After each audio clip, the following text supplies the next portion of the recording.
Hello everybody, my name is Ray. Welcome to the Evangelical Dark Web. Today we have a pretty interesting story, and that is Russell Moore and David French are going to be teaming up and doing an event at a gay affirming church. So that is the story that we're going to be covering. It's very ironic, but at the same time it's also very expected. But what better location for these so-called evangelicals to say everything that's wrong with evangelicalism than at a gay affirming mainline church in part of a convention for a liberal magazine. So that's what we're going to be talking about in today's video. But don't forget to first like this video and subscribe to the channel if you are new, or the podcast, because those are the best things you can do to help us grow.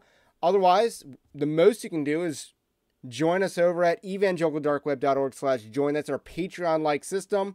But somewhere in the middle of that, check out our free Evangelical Dark Web newsletter that gives you Christian news in your inbox each and every day. But like I said, best thing you can do is like and subscribe. So with that said, we're going to use this little article that I wrote as a jumping board. I'm going to show you some screenshots. It's no surprise that two of evangelicalism's biggest haters are friends. David French became notorious for supporting Drag Queen Story Hour as a blessing of liberty, and when Trump left office, wrote weekly articles attacking the church.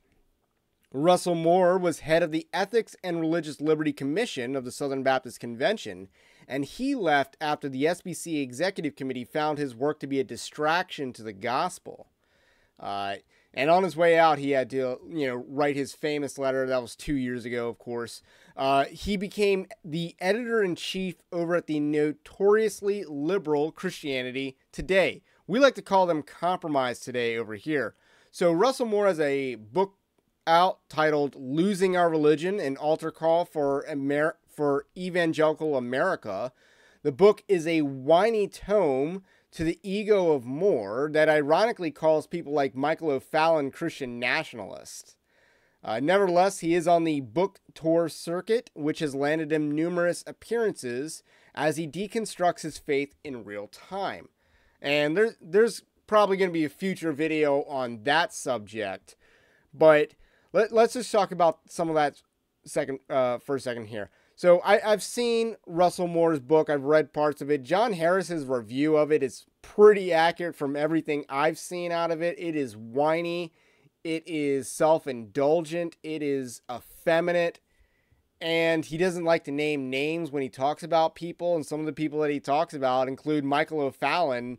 And he's labeling him a Christian nationalist, which I think is hilarious. That you can run from the label all you want. You can attack the label all you want, but you're still going to get labeled a Christian nationalist, if you're anywhere on the right wing. So that's the gist of Russell Moore's book, but it has landed him some speaking gigs. So this is the event.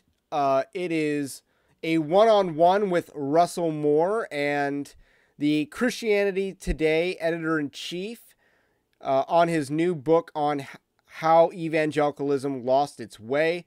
This is an interview moderated by David French, and Russell Moore is the speaker at that event. Russell Moore also has a book signing at this event. This is the festival platform, or platform festival, of the Texas Tribune. Now, the Texas Tribune is one of the most notoriously liberal newspapers in all of Texas. Them and the Houston Chronicle would probably be your 1 and 2 picks. Texas Tribune's probably a lot more successful on the social media side, because before Elon Musk took over Twitter, they were heavily promoted on any story related to Texas. So, very communist outlet in Texas Tribune, and this event is somewhat of a who's who of liberal stuff going on here. But more interestingly enough, this event, this interview, is taking place at a liberal, gay-affirming church. So, what better place to say how evangelicalism has lost its way than a church that hangs gay flags? So, just to prove that point, we can look over to St. David's Episcopal Church in Austin, Texas. This is their Facebook. As you can see, gay flags everywhere.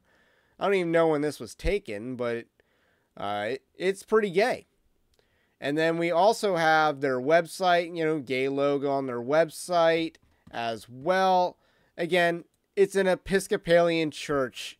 You can't honestly be surprised by the fact that they're gay. So again, they have a whole page dedicated to being open and affirming. So this is them. Name tag and pronoun stickers. Again, they got pronoun stickers. So this is a very, very gay church. And what better place for Russell Moore and David French to engage in their bromantic escapades? So more fun facts about this event. Again, the Texas Tribune is one of the most liberal newspapers in Texas. And they've attracted numerous media personalities, including Jeffrey Toobin. Now, again, Jeffrey Toobin you thought would have gone away forever after he got caught or exposed for wanking during a Zoom call.